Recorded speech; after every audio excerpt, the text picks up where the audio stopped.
Hi, I'm Owen Barden, and together with Steve Walden, I co-wrote the chapter on the meta-narrative of learning disability. So by a meta-narrative, we mean the story which pervades a culture and shapes the way that people think about something. In our case, the way that people think about learning disability.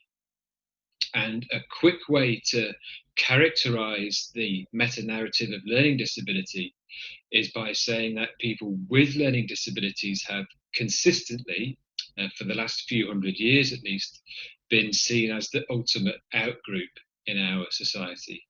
They faced a lot of prejudice, a lot of discrimination, because they are often seen as not fully human. This is the kind of thinking that led the Nazis, for example, to describe people with learning disabilities as useless eaters. And we can still find evidence of that kind of prejudice today. And Steve will talk more about that shortly. I'll just say briefly how we did our research because we took a slightly unusual approach. We used participatory methods to do our historical research. So we had two teams of researchers, one in Liverpool and one in South Wales, uh, working together.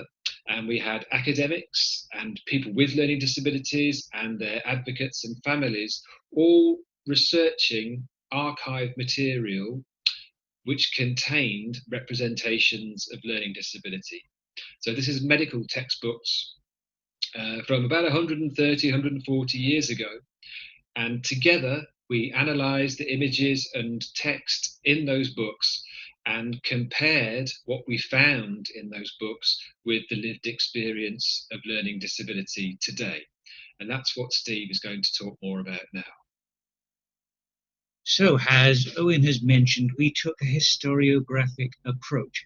What we did was we compared the lived experiences of Antonia Grandoni, who you can see in the picture on the wall above the television here, with the lived experiences of our research participants.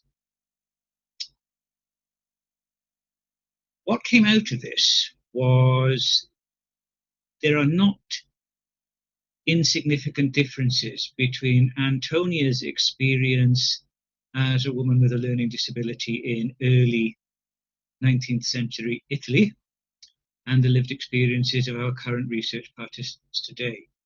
And three main tropes or themes emerged as our discussions comparing Antonia's life and their lives continued. The first was that of vulnerability. And this is a meta-narrative that has pervaded learning disability from before Antonia's time to the present day. People with learning disabilities are often cast as vulnerable, as needing protection from the hazards of the world, from exploitation by others, and from harming themselves. But in doing that, we still other them. They are seen as being needed to be looked after, as not being able to be autonomous, as not being able to have control over their own lives. Granted, there are some people with more severe or profound learning disabilities where they do need assistance 24 hours a day, 7 days a week.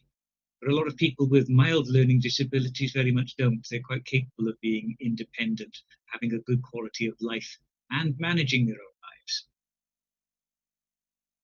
So in Antonia's time, this often meant she would be viewed with pity as someone who would be either looked after in the family or looked after by an institution. No one even thought about supporting her to look after herself. And this is a theme that is still current with our research participants today, some of whom live in supported living or group houses, where certain key decisions are made for them rather than by them. One key example would be one of my research participants in her 20s who is still told what time she can go to bed because she lives in a group home, despite the fact that she actually works for a self-advocacy organization and holds down a job.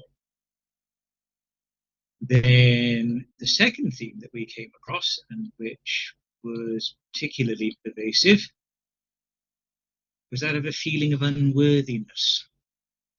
People with learning disabilities being seen as somehow less than, as somehow not quite worthy of the same rights and privileges as everyone else in society. Again, this was observed in our examination of the digital archives, referring to documented experiences in Antonia's life, but also it drew stark parallels with our research participants. One critical example for me was one research participant who expressed that when she was sent away to boarding school for people with learning disabilities, and this is an old person, she is in her 60s, that they wouldn't even let her put her name on her clothing. She was told she had to put a number on her clothing, and that was how her property would be identified. So even that part of her identity was taken away from her, which is, for me, one of the most striking examples of someone being deemed as unworthy. In Antonia's time, it could be even more prejudicial. People with learning disabilities were even perceived as atavistic, which again led to segregation, led to institutionalization in old rambling Gothic institutions that thankfully, at least in Western society these days, are mostly a thing of the past, but not entirely. As you will have seen recent items in the news with Causton, with Wharton Hall, most obviously would be the case of Winterbourne View. And these were people with learning disabilities who weren't just viewed as being less than, they were treated as less than, they were abused. As a learning disabilities nurse and as Owen, who works with people with special educational needs, we are fully in opposition to that. We are involved in supporting the rights for autonomy for people with learning disabilities. Most of all, we are against othering, institutionalization, and abuse of people with learning disabilities just because they have some different needs. This is still going on today, and some of our research participants have disclosed some distressing circumstances in which they've suffered some abuse just because they have learning disability, again being seen as unworthy. And the final theme that we came across was that of requiring control, but that might not be in the sense that you might initially think it is, i.e. people with learning disabilities seeking to reclaim control over their own lives, although we did come across that facet of the theme. But institutionalization in Antonia's time was about requiring control of people with learning disabilities, segregating them. The initial perception of people with learning disabilities as people to be pitied and looked after segued into people that needed to be segregated from society so that they didn't breed within that society and they didn't weaken gene pool that society, which resulted in the prejudices and genocide of people with learning disabilities as part of T4 during the Nazi regime in Nazi Germany. People with learning disabilities were seen as needing to be controlled. And as I mentioned, the opposite side of that dichotomy is people with learning disabilities today recognized how Antonia was controlled by the church, by her family, by the institution she eventually ended up in.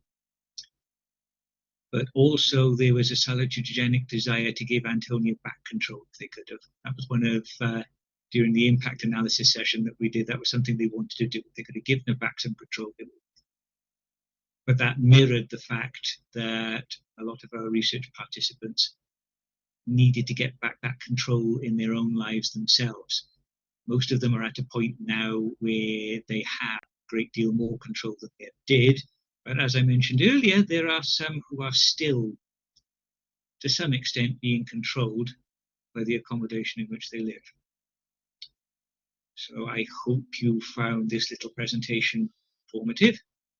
And if you do have any questions, please do get in touch with Dr. Owen Barden or myself at the University of South Wales. Thank you for your time.